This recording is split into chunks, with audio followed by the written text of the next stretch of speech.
Yeah, what's up, everybody? I'm not quite sure what took place the last time, but this is the internet. This is technology, and things do happen. I want to thank you for being patient. I really appreciate it. And if my punishment is I wind up talking to myself for the next hour, then that is all good as well.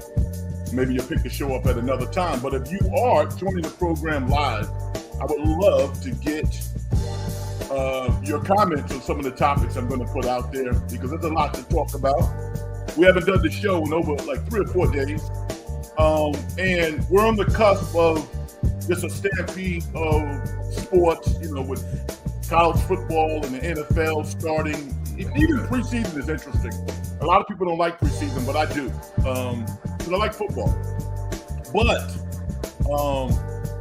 unfortunately for so many people, there is a major topic on the periphery that we're going to talk about tonight. The demise of the Pac-12. I can't even fathom what is taking place.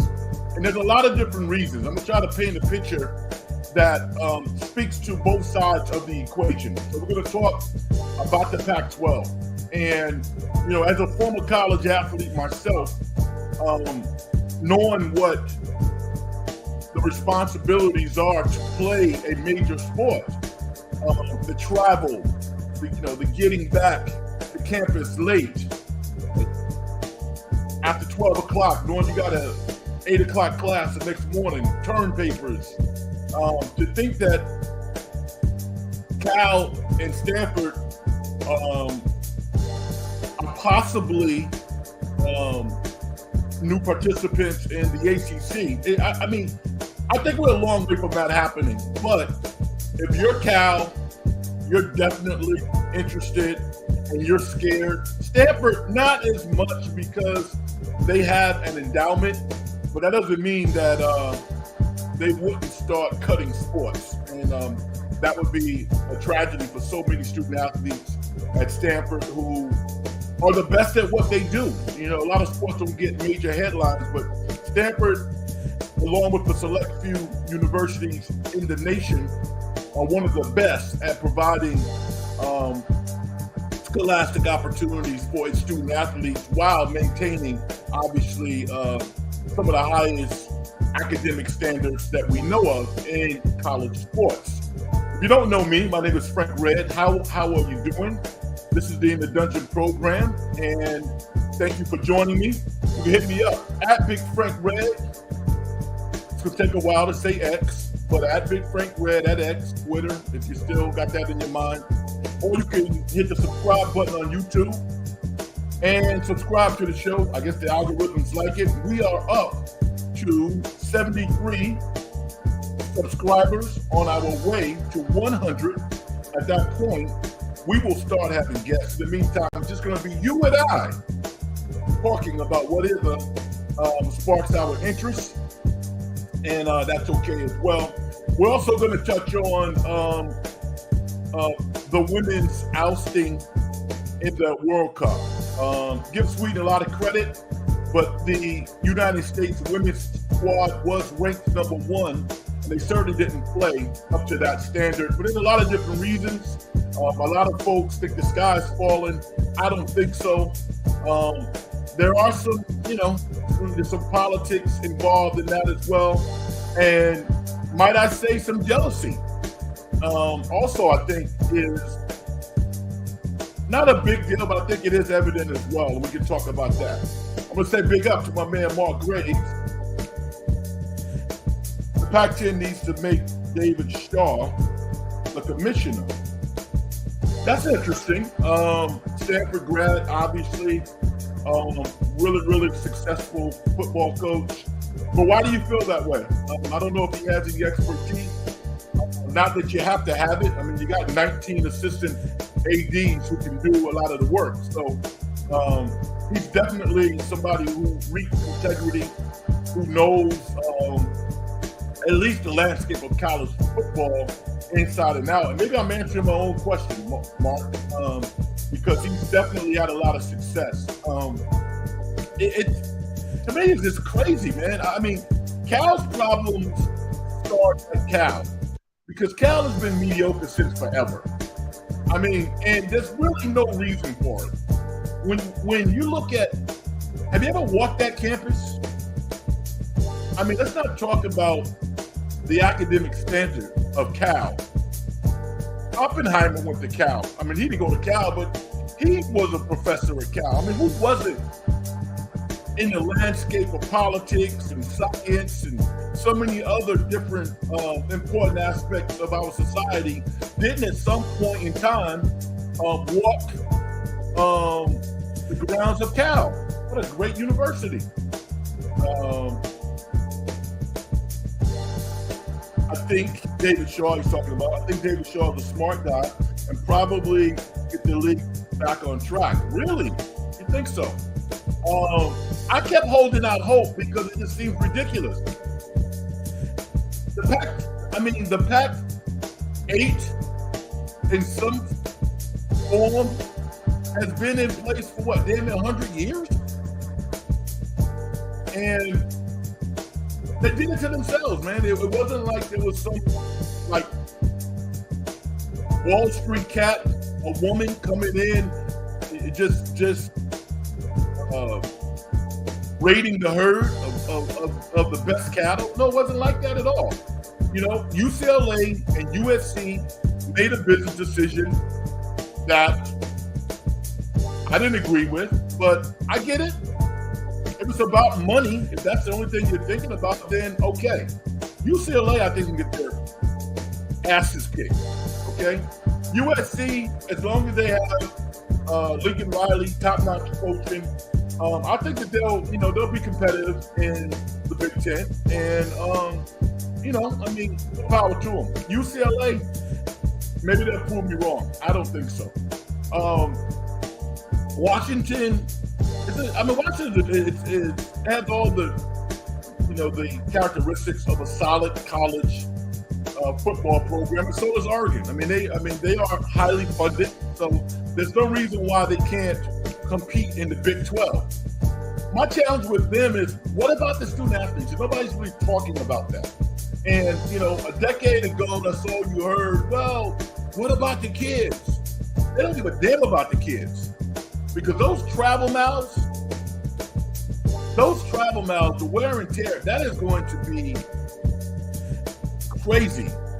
Colorado, I mean, they were in the Big 12 before. All right, I get it. But Stanford possibly being in the ACC, I mean, as fans, how do you guys feel about it? Because, I mean, I like the sport, and yeah, I would watch it, I guess, but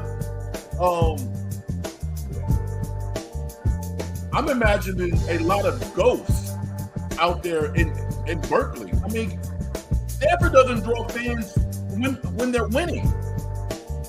What is it going to look like when, oh yeah, check out that Stanford and North Carolina State game? I mean, Clemson, yeah, but still, there's been a lot of empty seats out there, man. That's my opinion, but I guess it's not about that. It's about the television revenue.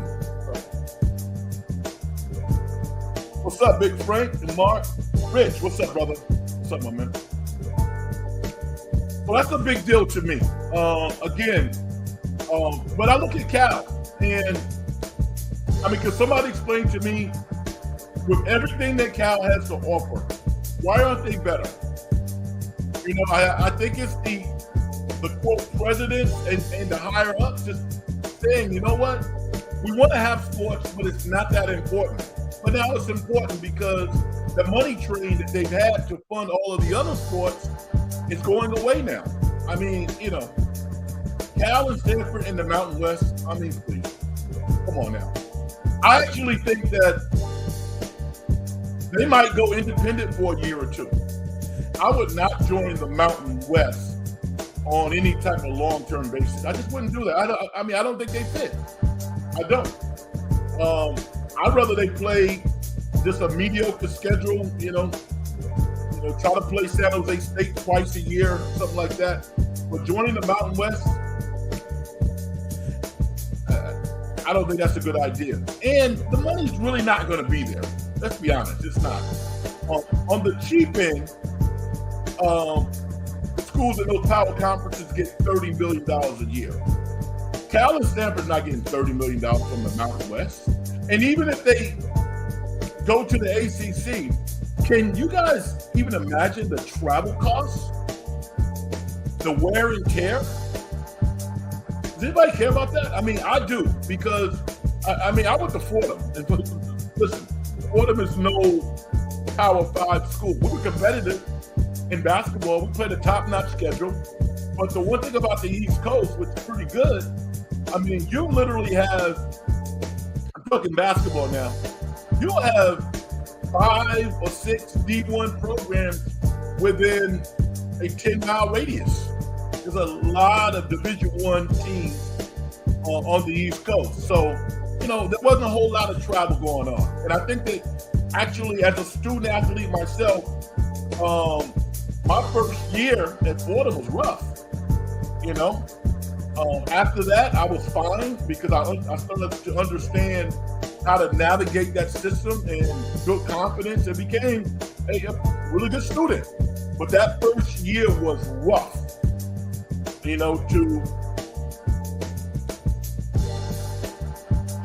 transition from high school, pretty good high school, to a college environment of that level. It was tough, man. So, no one's talking about student athletes. I want to talk about it because I just think that maybe if Cal or Stanford got a big name coach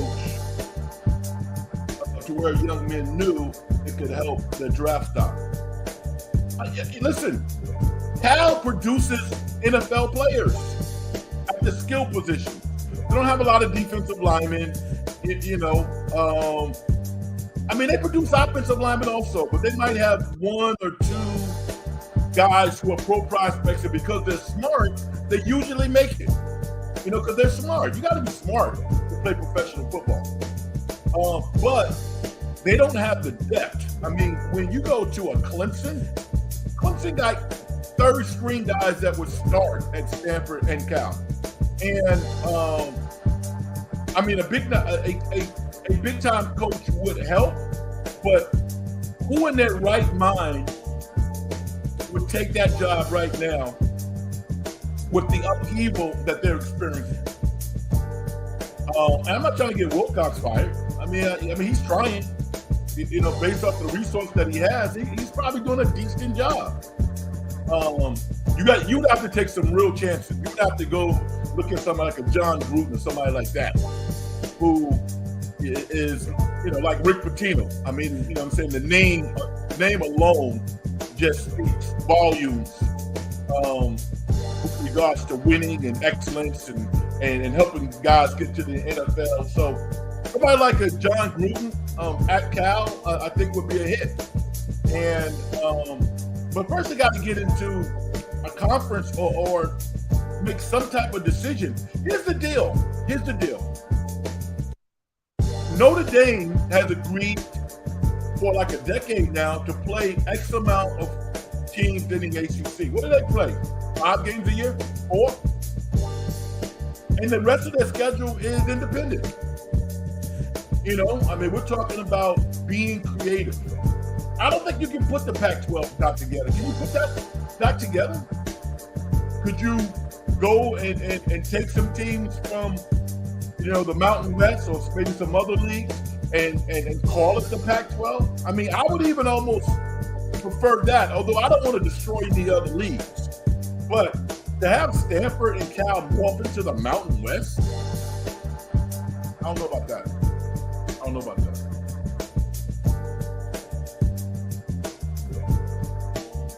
Love to hear your comments on that. We can get back to the shape of the Pac-12. Now I'm going to tell you the one thing, like another thing that really hit home with me. The Pac-12 network was no big deal, but it was useful. And you could see it building. It was a place where a lot of talented broadcasters actually got their start. It's hard to get hired there, I'm sure, but there were a lot of people who were employed by the Pac-12 network, And that's going. All of those jobs are gone. I think.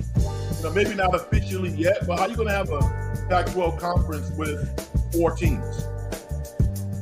Now there's some time between now and next year when things happen. But once you sign up, do you really want to renege? I actually think UCLA had some reservations about moving on to the Big Ten, but I think they were stuck. I think once they committed to doing it, and they had some time which they could have probably pulled out, but I don't think they wanted to set that precedent. So they go on with it. I still think it's a good move. Anybody travel to the East Coast? It's hard. It really is. Every other week, USC and UCLA. Think about Washington now. Think about some of the road trips they got to make. And for what? Money. The Washington athletic director said, we wanted more stability. It's not about money. It's about stability for more than a couple of years. I would have went to some of the rich donors and said, listen, Bill Gates, we're in a pickle. We need your support. Let's take a look at this Apple opportunity. Yes, it was only streaming, but think about the number of Pac-12 fans out there. You think that fans from all of these schools that were left were not going to sign up for the Apple streaming service? Now, some of the Pac-12 schools actually wanted to do it. I guess Arizona State was on board, and maybe Utah was on board, but I think Washington wanted no parts of it, and maybe Oregon wasn't overly excited about it. But to me, that would have been the way to go, because it was only a couple of years. And it would have been lean, but I think that had the Pac-12 schools, minus Colorado, USC, and UCLA, if they had have stuck together, I think that they would have actually come out on top because of the value of content. And I think another network would have came through, type of streaming service. They could have made it. I feel sorry simply because of the history of the Pac-12. I'm from the East Coast, but living out on the West Coast for so long, I'm used to it. I'm actually a fan. And to see a lot of these teams go to the East Coast or the Midwest playing games that are meaningless, really, with the exception of money. Oregon can play. I'm not saying that Oregon and Washington can't play. They can. But the rivalries are not there. And they're at a disadvantage. Oregon and Washington are going to have to really step their games up now. Oregon, I see it. Oregon, has Phil Knight. They got Nike money. They possibly could make it happen. Washington's not that damn good. They're not. They're competitive, but I don't think that Washington's going to be able to compete and recruit on the level that they're going to have to now. I think Oregon possibly could do it. But it's a bad look. And you guys got any ideas for Cal and Stanford? You guys think going to the ACC would be a good remedy for them? The ACC is a great league. But what's going to happen in basketball? Yeah, that's what's going to happen. Cal's going to get drilled, and so is Stanford. The styles are totally different. The style of basketball is totally different from what Cal and Stanford plays. Totally different. So, it's kind of a big deal to me. With regards to the women, the U.S. national women's soccer team losing to Sweden 0-0, I guess, in penalty kicks. I actually watched the whole game. I was totally enthralled by what I was seeing. And I got a real education in soccer. I was a casual fan before. Now I actually understand what's going on. There are so many similarities between soccer and basketball, so I can relate to that. But some of the politics involved on this team, you really saw that, and it might have affected the team. I don't know, but there was definitely some stuff going on. Like you had like former players like Carly Lloyd speaking to how soccer was not the focus anymore, and it was about the other things, the contracts, the social media, and some of the other things. And the younger players actually play better than some of the vets. Some of the vets who had won World Cups before. Alex Morgan didn't play well. And I mean, I give her credit by saying that she's not hanging up her cleats, still wants to play. She's going to have a tough time making the national team the next time around. I mean, I just think she is. Julie Ertz is my favorite player. She's going to retire. She looks awesome out there. I mean, she wants to retire. I get it. There's other aspects of other things that's more important in life. She's won World Cup. She won Olympic medals, but she's still playing soccer at a very, very high level. Naomi Girma is awesome. Alyssa Nea, the goalie, she was kind of shaky early on, but she saved the best for last. She was outstanding against Sweden, even though the Sweden goalie was even better. But Alyssa Nea was pretty darn good. I sense a little hate on Trinity Rodman. I don't get it.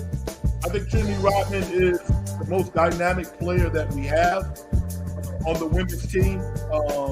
She played really, really well. She was subbed out. Megan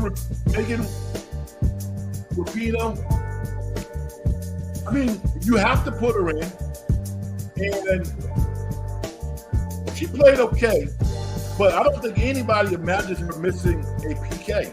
But she's made so many in the past. Like she said, it was kind of a cruel joke to see her not perform in that situation.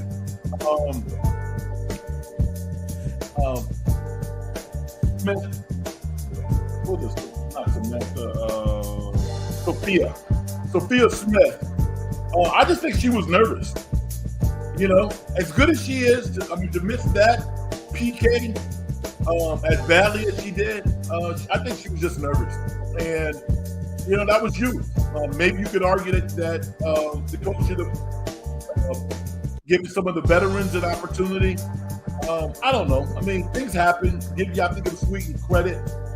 We have a lot of talented players in the hatch, and I think that we will come back. But the narrative that somehow soccer wasn't the most important thing to our younger players, I think it was kind of unfair, particularly at the end when it was the veteran players that didn't play as well.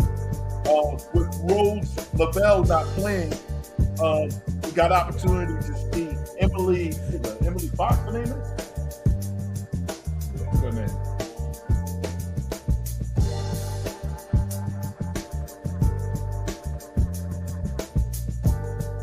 Yeah, Emily Fox is her name. She was outstanding. She and Sophia Smith are like the fastest players on the team. Maybe Trinity Rodman's there too. But I really enjoyed watching Emily Fox play. Christy Lewis had a great PK. So it feels like you guys don't really like soccer. And I mean, tell me I'm wrong. I'm not a diehard soccer fan, but I thought that it was very entertaining. And I'm up at 2, 3 o'clock in the morning watching this thing. And I thought we had it. I mean, when Naya saved the first time that Alyssa Neal got a save against Sweden, I thought it was in the bag. And actually, Sweden's coach said that when we got the save, we actually relaxed. And maybe that was the case. I don't know. But to see Sophia Smith miss and then Megan Rapinoe miss, that was weird. It really was. And everything is in the balance. I also don't like firing coaches. Alexi Lawless and Lloyd. I mean, it's almost a foregone conclusion that the coach is going to be fired. And I'm like, was it the coach's fault? I don't know. I mean, it came down to PKs. They didn't get outplayed. They won in every aspect of that particular match except on the scoreboard. You know, they had more opportunities this week. Their defense was flawless. They hustled.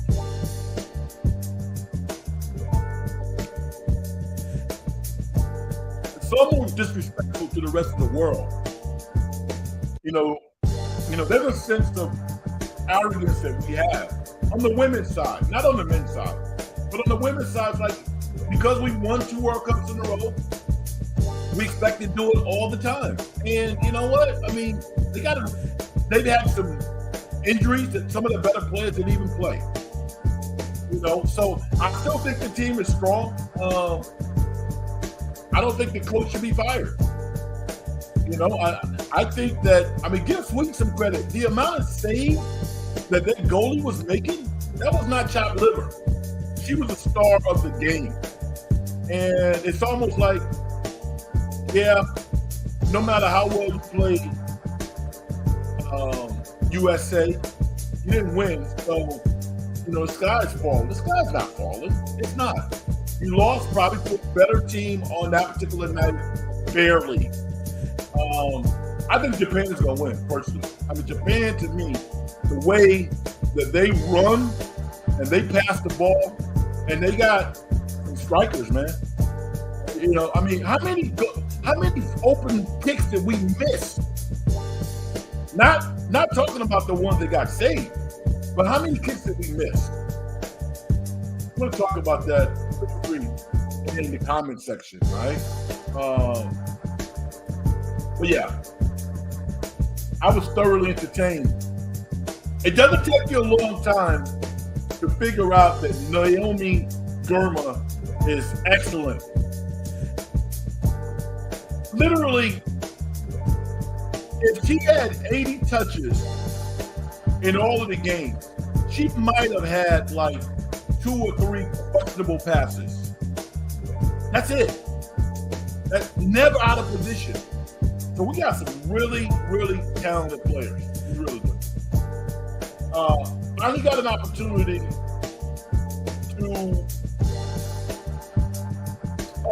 Before I move on to that, I'm going to talk about Oppenheimer, the movie, a little bit. I'm certainly not going to give anything away, so you don't have to worry about that. But last week, news had come out. I don't know when it happened, but Stephen Curry and Klay Thompson were working out with Jordan Poole. And I thought that was really cool. It didn't get a whole lot of headlines. You know, I'm sure you probably heard about it or you read about it somewhere, maybe on a blog or on like a news clip. But, I mean, that was the coolest thing to me because the narrative was they don't like him. And I've even said, I don't think that they like Jordan Poole as overall. And I think I had to take a step back and say to myself, well, if they didn't like him, they wouldn't be working out with him. I'll say that they were annoyed at Jordan Poole. And they wish that he was at the point where he could get totally on board with the program. And he wasn't there.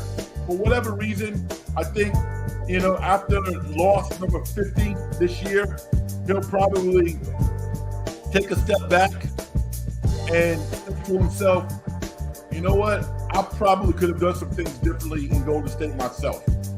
Now, if he's sad, he's going to recover real quick when he goes to the bank. All right?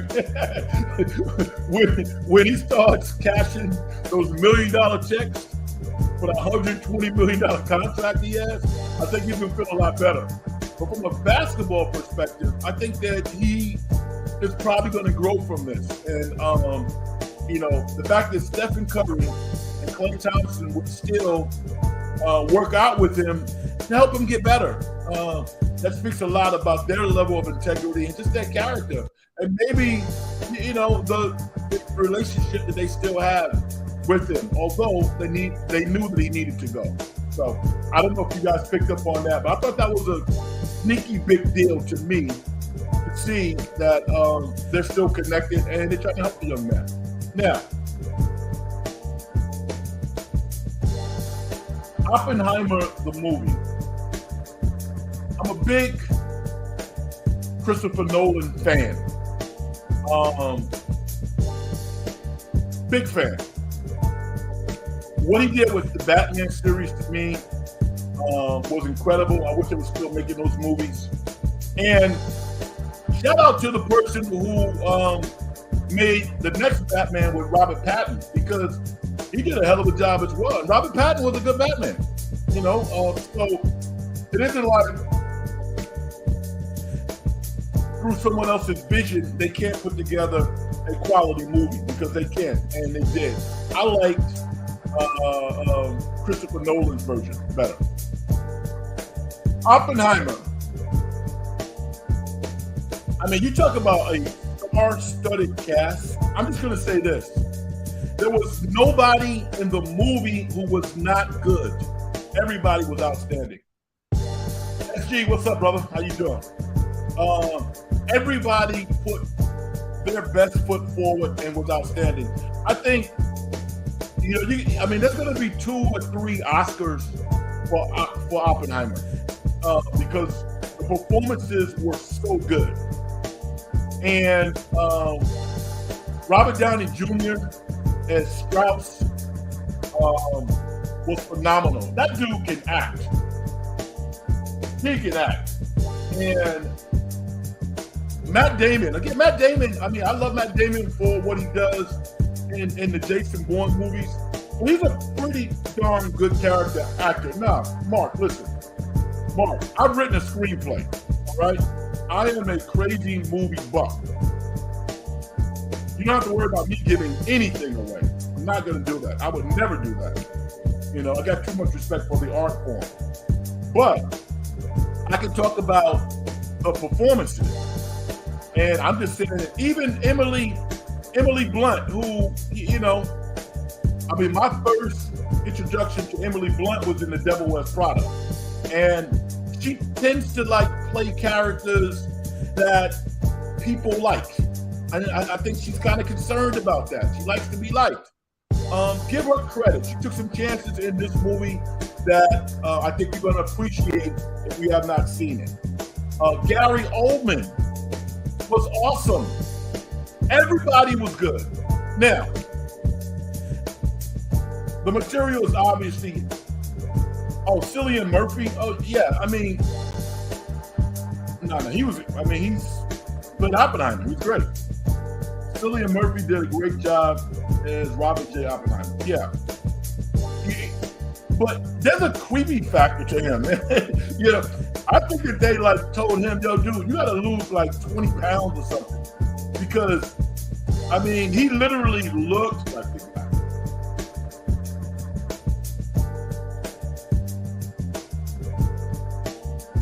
Oh, okay, Mark. Thanks, Mark. Mark, let me say this. If anybody listening to this program here, as tight-knit a group as this is, if anybody would have the audacity to spoil anything about Oppenheimer, the movie, that would be unforgivable, right? So nobody's going to do that. No one's going to do that. And hopefully people, no one's going to do that. I think we have too much respect for each other. It's a 3-hour movie, and thoroughly enjoyed it. Emily Blunt is a great actress. She's good. She's very good. But she's not the type of actress to me that goes for it in terms of taking chances all the time. And I think that she changed a little bit this time around.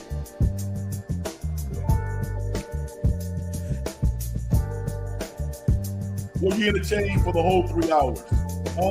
I had a long day. I probably fell asleep about 5 minutes, and my movie buddy friend who I was with, I mean, she elbowed me. She elbowed me, and I woke back up. But yeah, by and large, yeah. And the reason why I even fell asleep for 5 minutes because we had I went to an 8 o'clock show, right? And I'm like, okay, so we'll go to the 8 o'clock show. The movie's been out for damn near a month. It won't be a problem. We get there, there's only a few seats in the front. I'm like, nah, we're not doing that. There's a 9 o'clock show. Same thing. So I actually went to a 10:40 show this past weekend in Oppenheimer. I thought the dust had kind of went off a little bit, but no. I mean, I went to a 10:40 show, and I'm going to say 75-80% of the theater was packed. I saw it in IMAX. It was a really, really good experience. And yeah, so, and again, none of the characters are victims. Nobody's a victim. Nobody. And I think that that's probably the true brilliance of Chris Nolan as a storyteller, as a filmmaker. He's so meticulous. And I really appreciated that because this is real life. That was that was a really tough time in our society, and we know the outcome. We're not going to talk about that. But if you have not seen Oppenheimer and you have plans to see it, I would say see it. It's definitely Oscar worthy. Can somebody convince me why I should see Barbie? My movie partner, my movie friend's already seen it. I'm like, I'm not seeing that. But everybody who's seen that movie say, yo, Red is good. Tell me, why should I see it?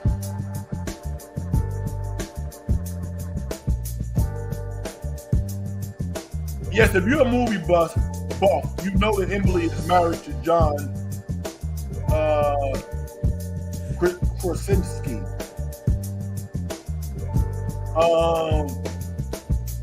Yeah, man, he's big time.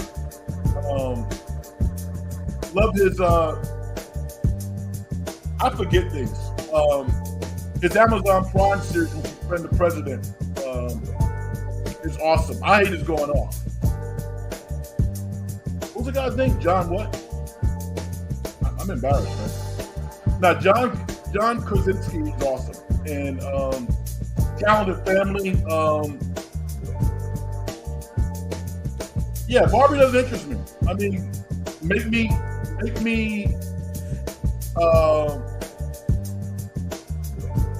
tell me why this matters. Why should I go spend money to see that? Yeah. I know Krasinski's name, but who's the character he plays on Amazon Prime? The Patriots. He plays the president. Well, no, actually not a president. He's a CIA guy. Yeah, Emily Blunt came on. He did. So, yeah, I mean, that's literally my entertainment, really. Going to the movies, writing.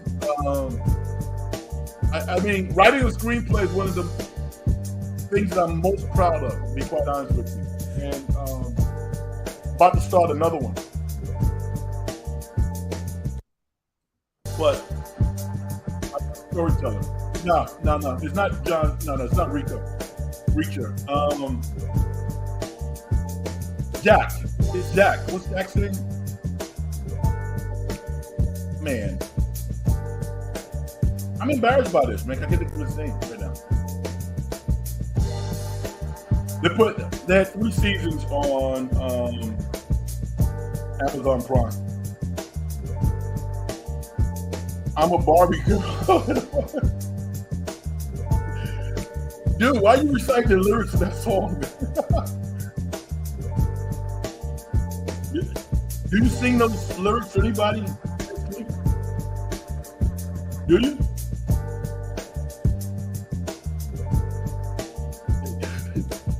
I can start saying a lot of different things. I'm not going to say it. No, not Tom Cruise, man. But yeah, got a chance to see Oppenheimer. Deep movie for obvious reasons. And for me, it was a history lesson, right? We do a terrible job. I think we do a terrible job in our public school system teaching history. You know, ultimately, if you want to know about it, you find it. But how many people knew that the United States and Russia were kind of in cahoots against Germany? I mean, not many people actually know that. I'm sure if you're a person who studies history, then yeah, you know. But the casual 9th grader or 10th grader doesn't know that. And they should know that. You know, and then how they got to the point where the United States decided that they were going to use the bomb for something other than a conflict against Germany was really interesting. It's a history lesson. And I don't know why we have such a sculptured curriculum in terms of what we want people to know. Our kids, our students should know everything. And again, I have to credit Chris Nolan once again for taking this on. Not many people could have taken this project on and did it justice. The other thing that I always look at when I'm looking at film, know how much Oppenheimer cost to make? I was looking at it last night. $100 million. That's it. I'm talking cinematic genius. $100 million that movie was made for. And what is it gross? At least $500 million. You know, and give Barbie its credit. It's over $1 billion. All good. And that costs $145 million. But when I look at what Nolan had to deal with, now again, I'm not gonna knock Barbie because I haven't seen it. Everybody who I've talked to seen the movie liked it. So good for them. But that's movie making. You know, getting to the story. That's what I always say. That movie making, and Denzel Washington said it. If you don't have a story, you don't have a movie. Mark, thank you, man. Jack Ryan. Yeah, that's my guy. Yo, man, there's so much information out there. I used to probably be a little, maybe I had more mental RAM. There's no way I should know who Jack Ryan is. I mean, I love that show. They only had 6 episodes this year, but John is, he's top notch, man. He doesn't miss. He really doesn't miss. And it's interesting, if you go look at his character from The Office, I don't know if we saw this coming. But, you know, the movie that he did with his wife, what's it called? The Silent Room the Quiet Room or whatever it is. Those movies made a bunch of money also. So, John is awesome. He really is. My man Rick says, has there been any progress of doing a song with Miley Cyrus, right?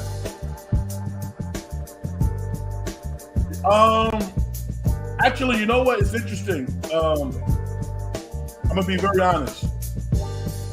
I just got a mix back from my producer because I'm gonna release another song, and I'm gonna probably put it out in 2-3 weeks.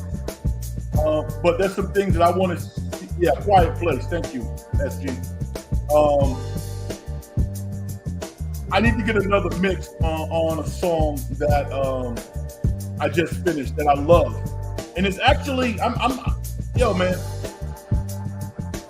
a very good writer. I mean, and I always say this. Dr. J was a good dunker. Vince Carter was a good dunker. It's like, if you know how to do something and you say it It's not bragging. It's not being arrogant. It's just, it is what it is. Probably because I'm quiet. Probably because I'm naturally quiet and I know how to write. And, you know, I have the skill of writing. And so writing songs is something that I know how to do. And this song that I want to get another mix of, it's one of those change your life type songs. I mean, I can put it out myself, or I could theoretically, you know, somebody else could buy it, like a big time star could buy it and go, yo, I want this song. And everybody has a price, you know? I'm not gonna give it away and not get royalties. I'd rather put it out myself then. And you guys might be like, okay, Red, I get it. But I gotta get another mix. Now, with regards to Miley Cyrus, nah, I haven't had any progress, but I tell you what, I wrote this song. I'm not even gonna say the title, I can put it out there, but I wrote this song specifically for an artist like a Miley Cyrus, who I think, to me, just like pop music, I think Miley Cyrus is number one. I think that she's better than all of her contemporaries. She really is. And I'm not saying I'm like the biggest fan of her music, but I hear stuff within every song that she does that I like. And I see the genius and I hear the talent. She's big time. So the answer is no. I have not found any inroads to working with Miley Cyrus. But I would tell you another person who I think I could work with, Willow Smith. I think Willow Smith is dope. And I didn't see that coming. I really didn't see that coming. But there's something about Willow Smith as an artist that is really special and really intriguing. And I think she got a big time future. Her challenge will be continually getting quality material. As long as she can get good songs, you know, she's going to be rock solid. But no, I would love to do some stuff with Miley Cyrus, yeah. Because I think that, to me, she's this generation's Pat Benatar, man. She's like a Pat Benatar. She's like a Joni Mitchell, you know. She's dope. There's nobody out there like her. There really isn't. Let me get some of this stuff on there. As she says, I'm a big fan of Taylor Swift. Hey, I ain't mad at you, dude. And Taylor Smith, like her or not, she is an extraordinary songwriter and artist. And I don't get the Taylor Swift mania. I don't get it. I don't understand it. You know, make me understand. I don't get it. But ain't no hate. There's no hate. And not only that, Taylor Swift gave all the truck drivers 100 G's, man. I gotta love it. My God, Frank. Brian, you know what, man? What's up with you? First and foremost, everybody go out there and follow Brian Glacia if you don't already. I don't know if you're doing any podcasting yet, but yo, man, I read your stuff on Twitter, obviously. You read mine. I really like what you do. I think you got a bright future. Keep it up. But yeah, man, I mean, hey, Taylor Swift ain't hurt nobody. It's not hurting anyone. She's actually bringing joy to a lot of people all around the world and getting crazy rich. I am not mad at her at all. So it's all good. I don't think she takes a whole lot of chances with songwriting. With her subject matter, but she's brilliant. You know, she's a brilliant songwriter. I wouldn't want to get with her knowing that she's gonna write a song about me, though. Guys are like, yo, man, what's up with this? What is this? Is this a studio or something?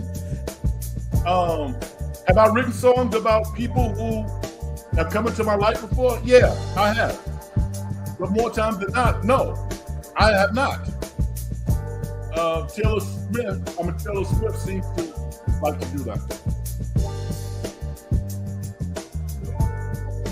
Coach, you're one of my YouTubers. You guys talking among yourselves. Very good. Yeah, so it's interesting, man, because we started off talking about sports, about things that pique my interest, the Pac-12's demise. Talk a little bit about soccer. You guys don't care. I care. You guys don't. But when we start talking about music, everything just kind of changed. And I mean, like when I hear like professional athletes, right? Like Mark Jackson and I were rivals in high school. And I played with Mark Jackson a lot. Mark Jackson and I played together on like the same summer league team for like 3 years in a row. And he actually helped me become a better player. And he's a good guy, by the way. And I thought that his letter to ESPN, to people who helped him, was more of the person that I know. Very eloquent. And I only bring him up because a lot of times when life sends you a curveball, everybody doesn't recover, right? And I'm just saying that, like, I'm a person who has a lot of interests, a lot of different interests, and I'm so thankful that I can entertain myself and I can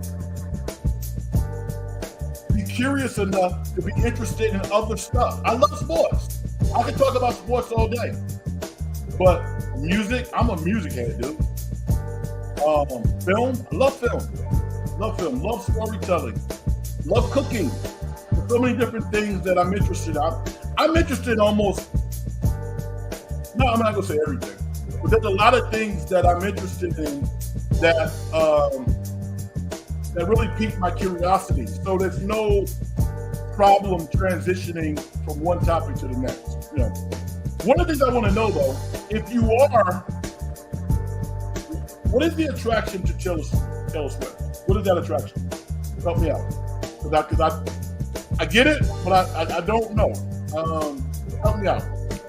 I want to understand. No, it's some of those friendship versions for like $5, $10. I mean, can you imagine the memorabilia, those trucks out there? People won't even go up to the concert. It's going to buy the memorabilia. Memorabilia. All right. Now I'm laughing, right? But one day I'll probably have some In the Dungeon t-shirts that I want you to buy. So I get it. You know, I get it. It's nothing wrong with it. As long as it's quality. As long as it's quality. As long as it's not crap.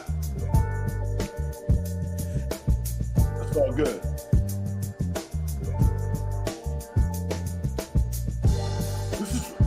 SG says, I love the song Shake It Off. Oh, yeah? Not one of my favorites. She had a song called Boyfriend or something like that. I'm not quite sure. I thought pretty dope. Pretty, you know. But yeah, she got a lot of hits. A lot of hits. People love her.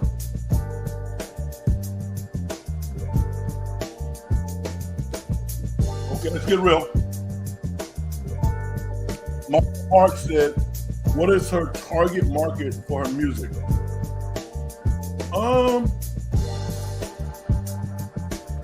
What do you think it is?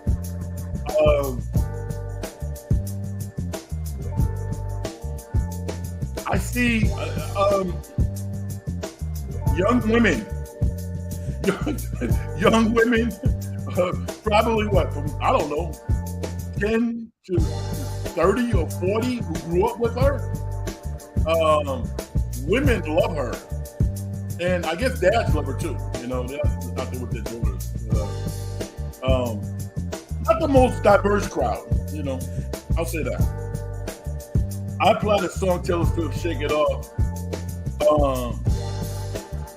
Shake it off when I'm at work in Great America. When someone says something rude to me, I just shake it off. Oh, okay. All right, so you are using the song as a subliminal message. I get it. I get it.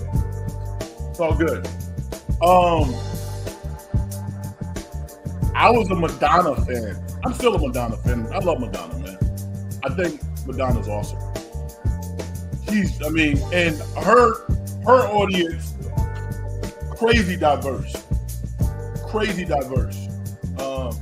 And I mean, you know, that's a superstar to me. Not that Taylor Swift isn't a superstar. She is a superstar.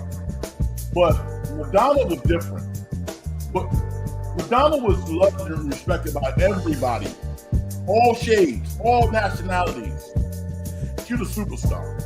And I actually think, like the Super Bowl, I mean, Taylor Swift is kind of like an obvious choice. You know what I'm saying? To do Super Bowl, but the NFL was like, And Rock Nation, no, she turned it down already. It's not like they don't want her. They do want her. But I think there's still some doubt whether or not she can actually pull it off. Maybe she'll take it.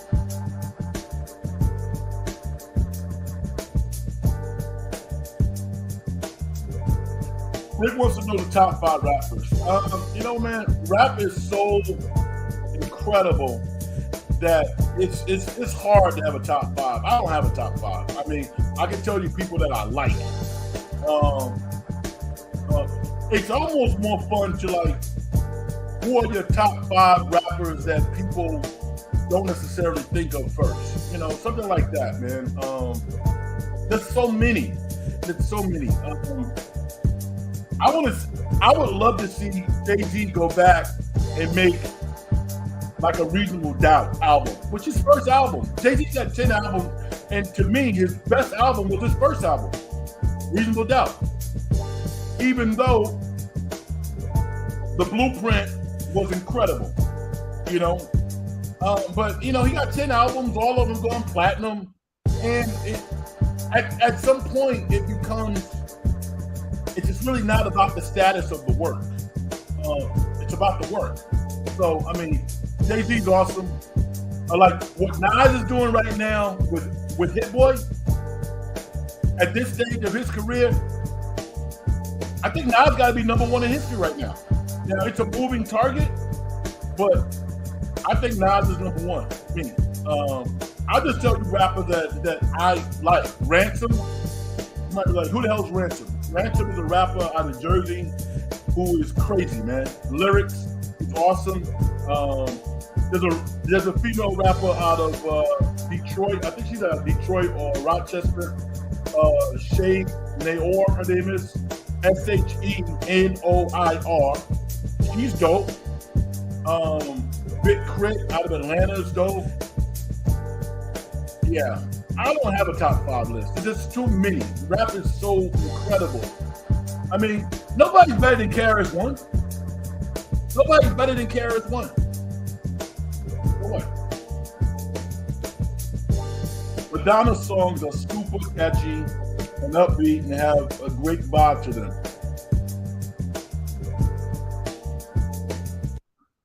SG, I think that's the best response you've ever had on the show. And I really appreciate your support. But that response, I think it's probably the best response you've had on the show. And I need more of that. I need more of just clear, logical responses that hit home, man. Yeah, you're right. That is Madonna's career. You know, all of her songs are catchy, upbeat, she's sexy. You know, I mean, everybody ages. You know, everybody ages. But Madonna, I mean, what an incredible star. I like Barbra Streisand also, by the way. I think Barbra Streisand is crazy.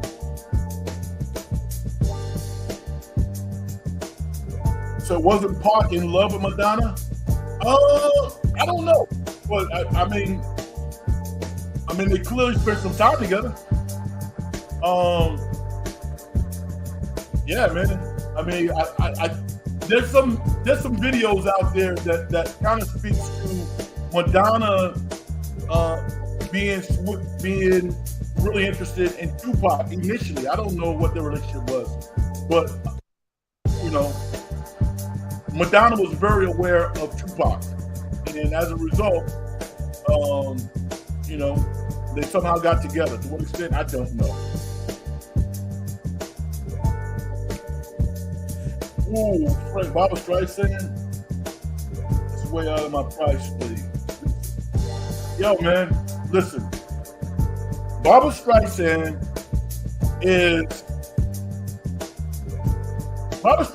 I mean, listen. Aretha Franklin, I love Aretha Franklin. But you're not going to find a woman more talented than Barbra Streisand.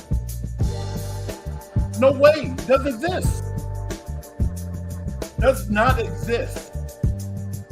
Barbra Streisand was a great actress. And I challenge anybody to go listen to some Barbra Streisand records. Her range, I mean, she is like, she's Broadway legit. You know? Who's the woman, the small little woman from Oklahoma? Was in, Christian, what's her name? Christian, I can't think of her name right now. But Barbra Streisand was like the number one performer on Broadway for a long time, man. The song she did with the Bee Gees, Barbra Streisand is dope. I'm a big fan of hers. No question about that. E40, Pop, Richie Rich, Keep the Sneak. Yes. Yo, William, we can hang out, man. We can hang out. Yo, man, we can hang out. Yeah. I got a crush on her. I'm going to say that. Kristen Chenoweth. I mean, talk about talent. Oh, my God. Unbelievable. She kind of stays in her lane, but she got a big lane. She can do anything. Kristen Chenoweth. I'm sorry I'm butchering your name, but she is awesome. I'm a major supporter of E40, man. I actually met E40, and I met E40. He was literally selling tapes out of his car. And here's the thing about E40 that I respect so much, that he doesn't get enough credit for. This dude is one of the smartest, most entrepreneurial artists that's ever been in hip hop. And he's done it without giving up any credibility whatsoever. He's all business, man. I mean, look at E40's roadmap of success. He's done hit records with everybody.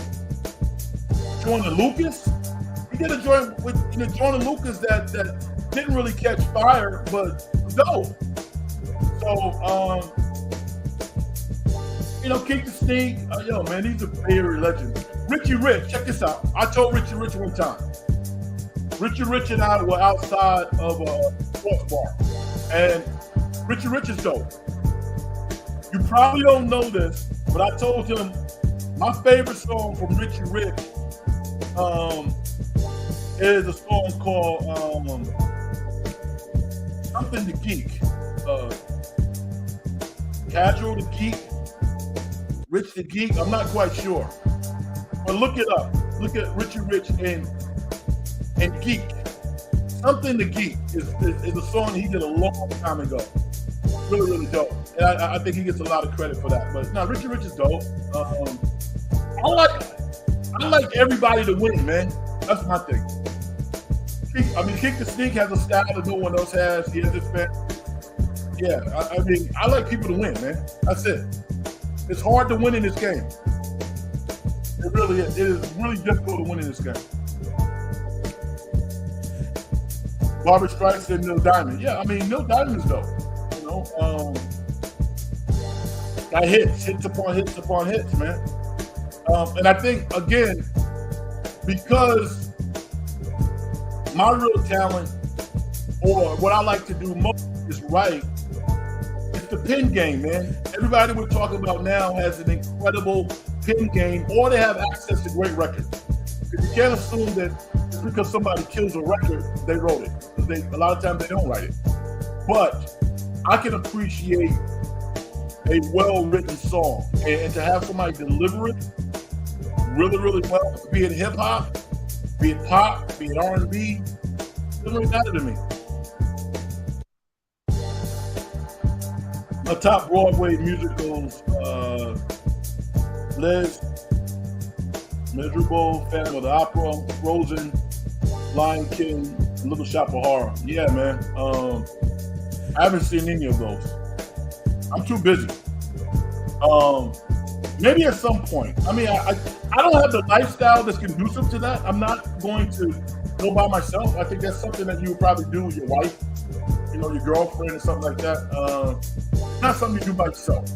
But I'm interested in seeing that Tina Turner has a Broadway show out there that I'm kind of interested in seeing, but I don't know. I don't know if I see that. Yes, I know Kristen Chenoweth was in Wicked. Yeah, I know that. I mean, that blew her up. Yeah, she's incredible. I mean, how we got on that, I have no idea. But I think because I said I have a crush on her, that's why. Yeah. As a guy, I get made fun of a lot. I like this song "Weak" by SWV, but I don't like this song. Why would you get hated on for that? That's a great record. SWV's dope. I don't understand that at all. SG seems like you like. I don't know if you're a Broadway buff or a movie. Little Shop of Horrors was about a film which centers a floral shop worker who discovers a sentiment carnivorous plant. Oh, okay. That feeds on human blood. That was nice.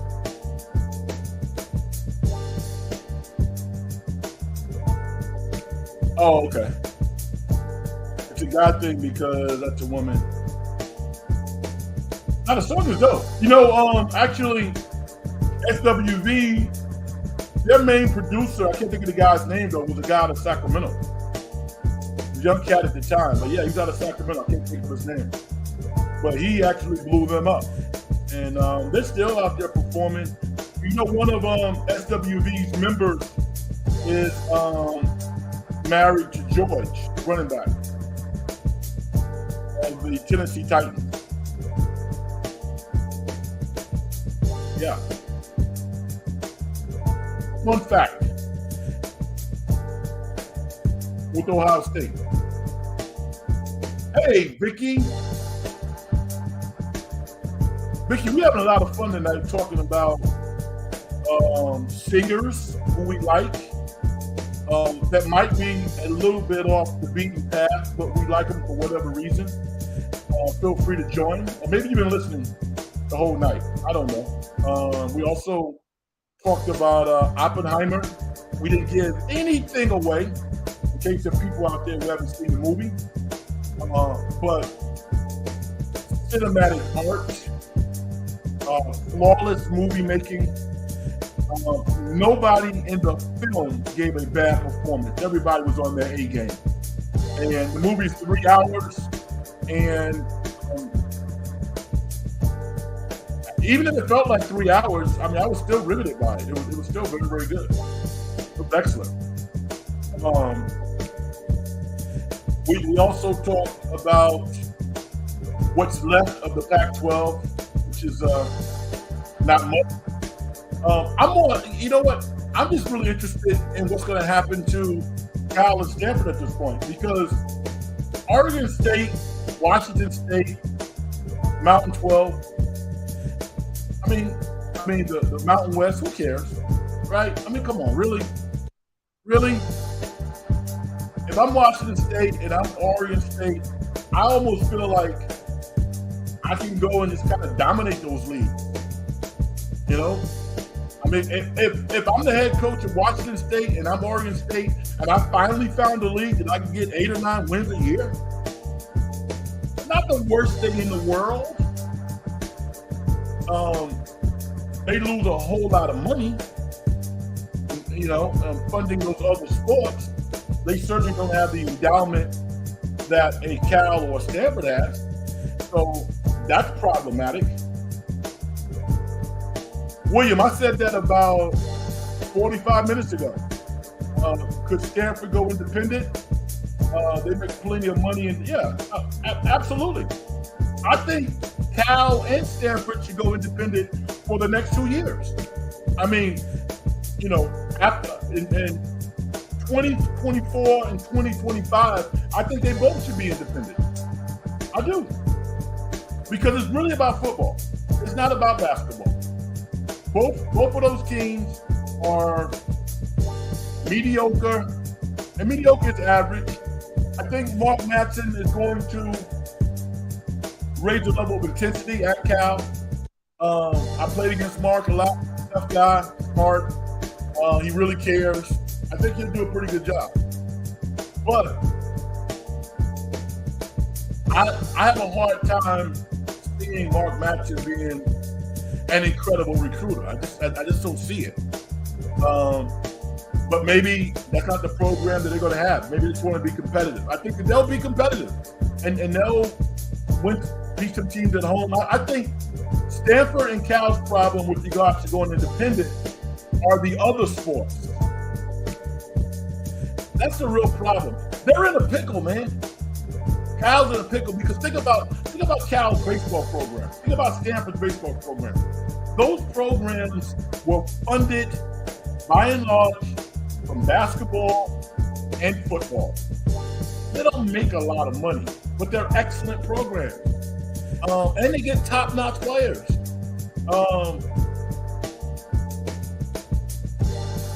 It was good to see Justin Wilcox, the football coach at Cal, express to the public that he was pissed off, that he was upset. This is a problem. This is not an easy fix. It really isn't. Top 5 basketball players in the NBA. That's subjective, but I'm a Steph Curry, Giannis, Jokic,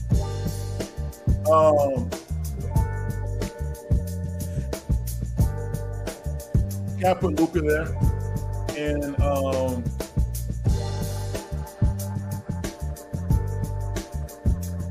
say LeBron, man. And I'm probably missing somebody, but that's okay. I don't mind missing somebody because when I look at Boston, they haven't won any championship. I grew up in an era, and even that, where championships matter.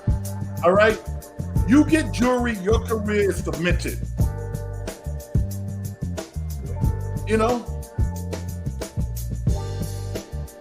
I'm not a big stat guy. Nobody really cares. I mean, there are people listening to this program right now who doesn't know who Pistol Pete Maravich was. Pistol Pete Maravich averaged 37 points a game in college. One of the best players in the history of college basketball. He averaged 37 a game and played 3 years at LSU. He was a hell of an NBA player. A lot of you don't even know who he is. But you know who Jerry West is. You know who Oscar Robertson are. You know you didn't see him play. They won championships.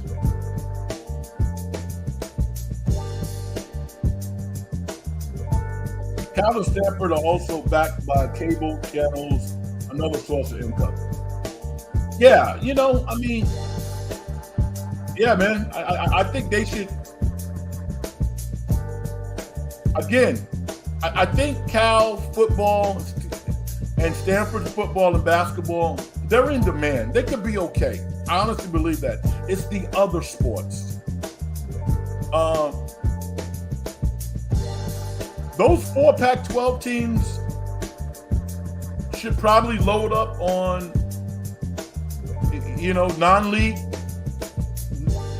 non-league opponents for the next couple of years. Try to keep it together. Because let's be honest, Cal and Stanford going to the ACC, that's ridiculous.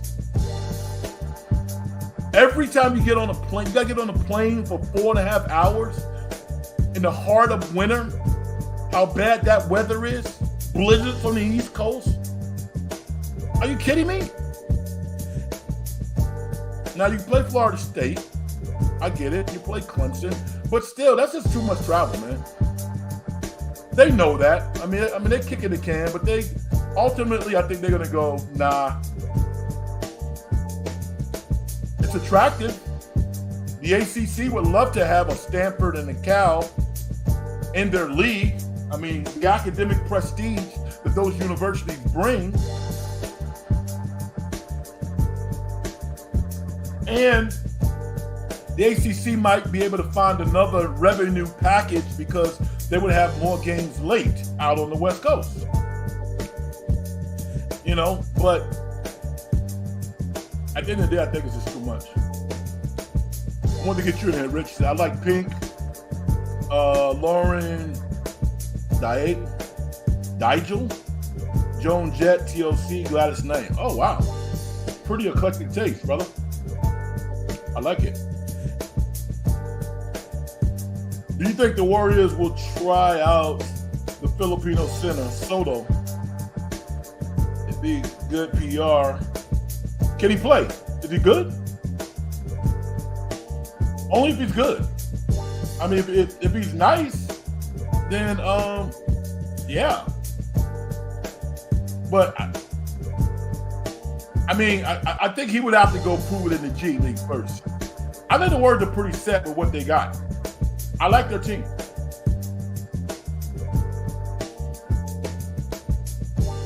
Right. Right, the Rocky Mountain Razors, yeah. Yo, exactly, man. It's like, listen.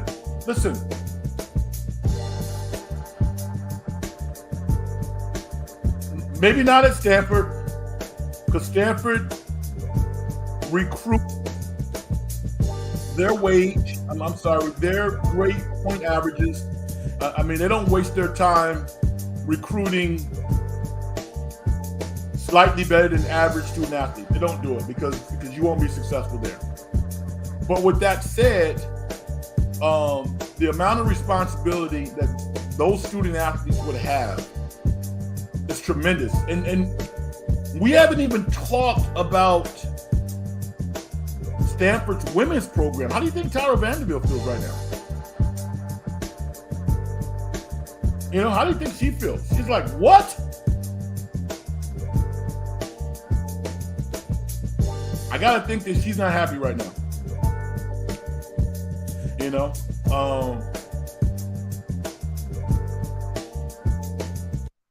I mean, Washington, Oregon, Arizona. I could look at it from one side, and I don't know what the balance sheets are for those universities.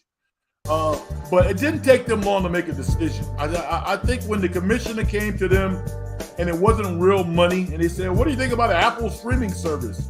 Which actually might be a good idea. But I think when he came to them with that, and they were like, what? And the Big 12, the Big 10 is going to pay 30 million racks a year? Bye. And it's because these teams fund, these basketball and football teams fund all the other sports.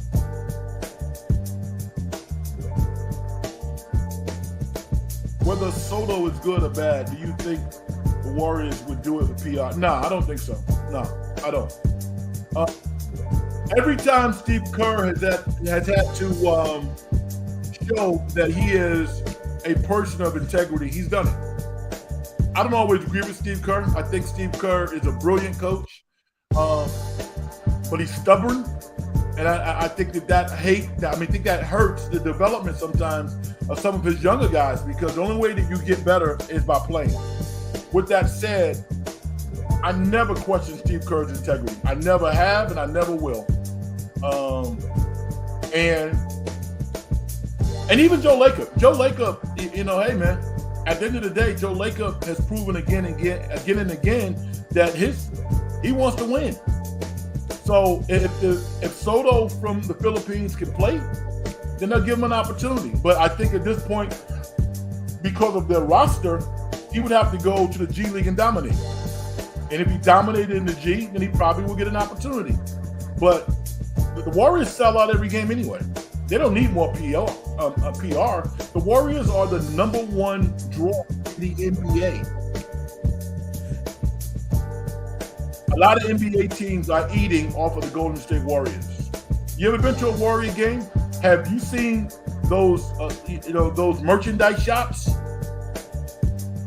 You ever bought some chicken at Chase? Take out a second loan on your mortgage. On your house. Excuse me.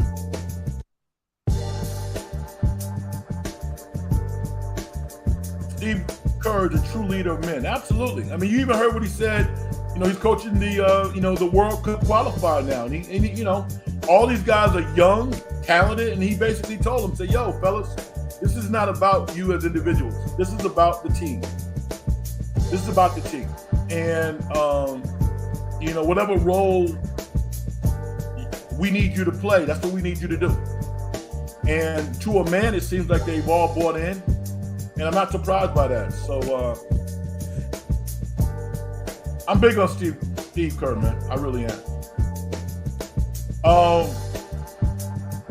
This has been a lot of fun, man. This has been a lot of fun. I mean, one of the things that I do is I love to watch YouTube videos, or I love to read articles about triumph, about people accomplishing great things. I love to do that. It's inspiring to me. I get inspired by it.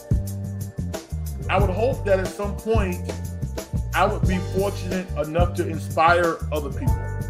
I know I've done it some, but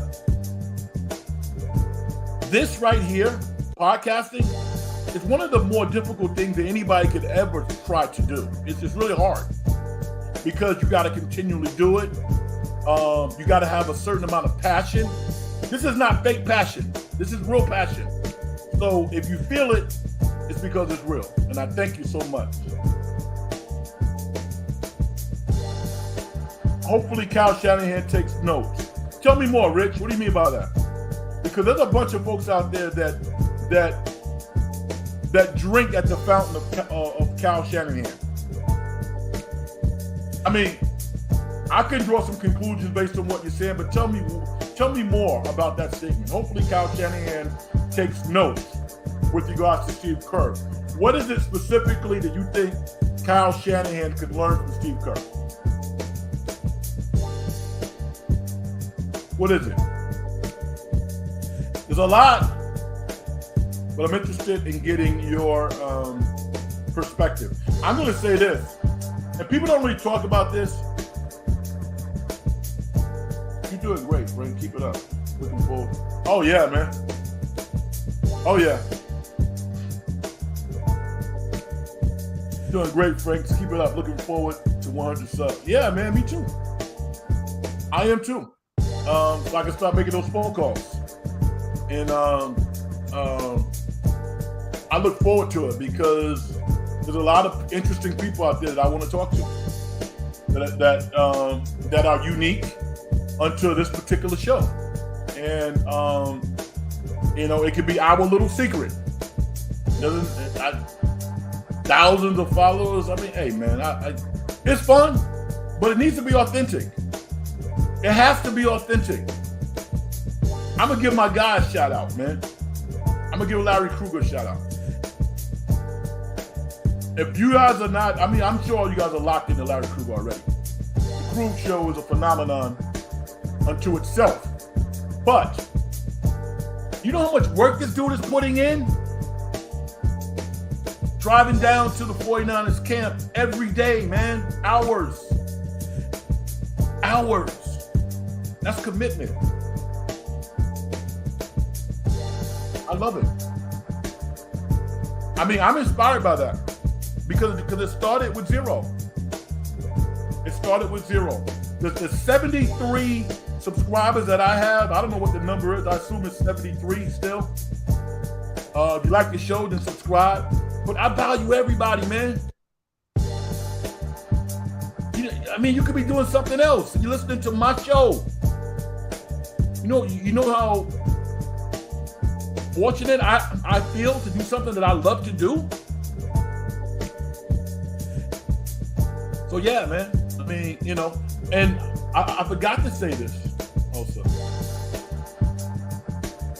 And you've made the statement before. You should be a motivational speaker. Like Tony Robbins, inspiring young kids to be the best athlete that they can become. Really?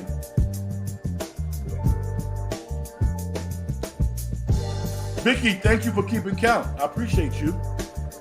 She's like, you got 76, Frank Red.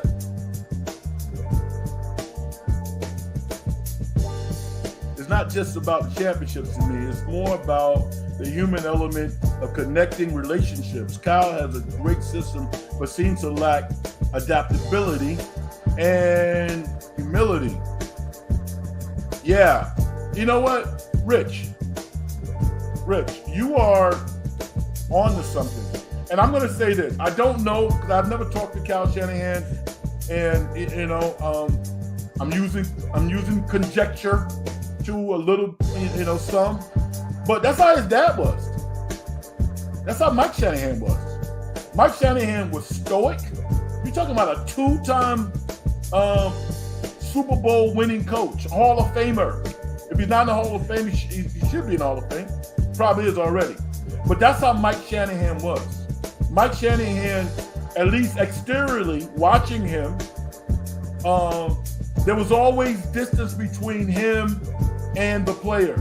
I can't recall Mike Shanahan's arm around a player. Now, I'm sure somebody sent me a gazillion pictures of him hugging some of his players. Maybe after winning the Super Bowl. I don't know. But Kyle clearly was influenced by his dad. And rightfully so. He comes to practice. And why not be influenced by his father? His father's a phenomenal coach. And so is Kyle. But I think that you're on to something, Rich. Bill Parcells is totally different. Bill Parcells was totally different. And the reverence by which players talk about Bill Parcells is next level. So yeah, I think that you're on to something, man. I do. Like, I'm going to tell you, for instance, my philosophy as a coach, as a basketball coach, is like at a varsity level, at the high school level. Once I identify that you're going to be my starting point guard, right? It's done. Then you got to lose the position. Because I'm not going to mess with your head, right? You got to lose the position. This idea that, we got an open competition every year. Really? I don't agree with that, but that's just my philosophy. I always get there always has to be some type of environment on the 49ers where everybody's on pins and needles and we don't quite know. And Brock Purdy's at 69% and Trey Lance is at 66.5 and Brandon Allen is at 63.7 and Sam Darnold is at 66.3. Come on, man. It's ridiculous. I don't like that. I just don't. I think it's not the way that I would want to play for a coach like that. I mean, I like what they're doing in Charlotte with Bryce Young. They said, yo, dude, you're the starter, man. You are the guy. In spring in spring practice, they told him he was a starter.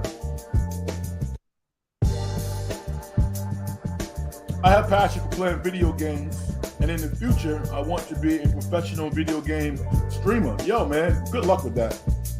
I think that is a phenomenal career goal, and I hope that you achieve it. I assume that you're pretty good already. You said you got passion for it. Yeah, man. SG. Good luck with that, man. So,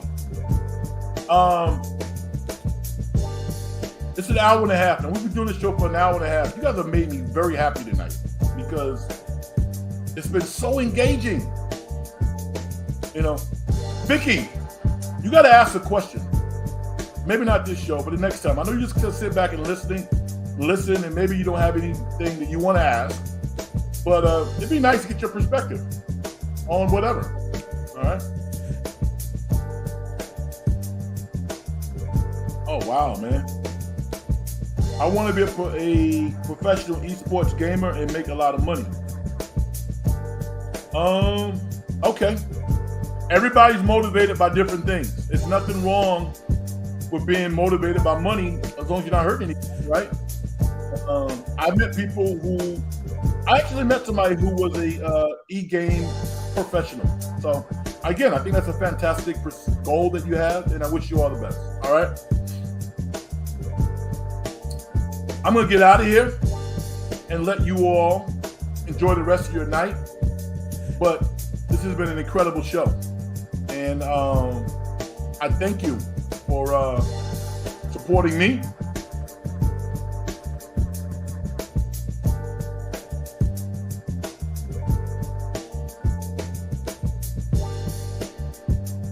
Let me read this. I'm not quite sure. I can't wait until you have a Collins segment. I express myself a lot better talking good.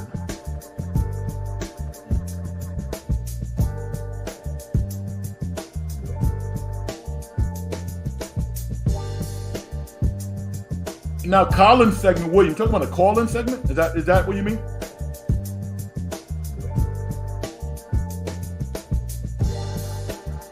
Vicky, thank you. I appreciate you.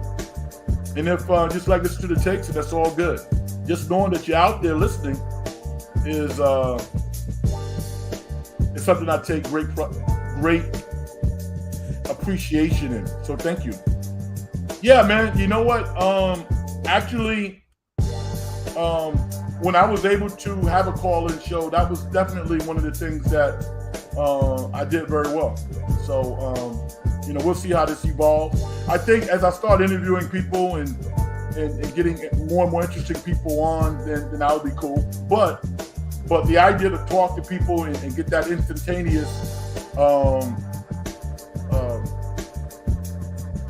perspective on sports and some of the other things that we're talking about, I think that's kind of cool as well. SG said, you motivated and inspired me. I did my job then. Thank you. I'm not a great typist either.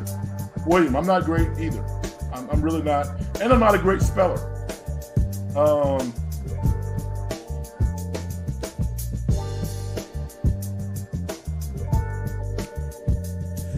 Yeah.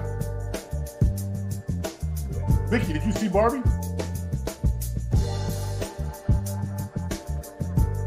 If you did, tell us why we should see it. I don't know, Mark. Maybe she didn't see it. I don't know. I need to be motivated to spend that money for that. I do. All right. Let me do my thing and get out of here, everybody. So much fun. All right. Success in getting paid is the manifestation of the whole process. If you as an individual don't do things to help other people make their lives better, as far as I'm concerned, you haven't done nothing. My name is Frank Red. Hit me up on X Twitter. All right. Hit me on X Twitter. All right. At some point, I'll make a debut on what's the other one called?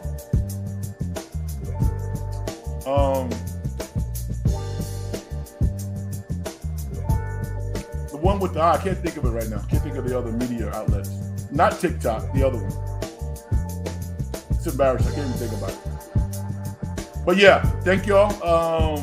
So follow me on Twitter, and I guess we got 3 new subscribers. If you have not subscribed, then hit the subscribe button. If you know somebody that you think would like the show, then let them know.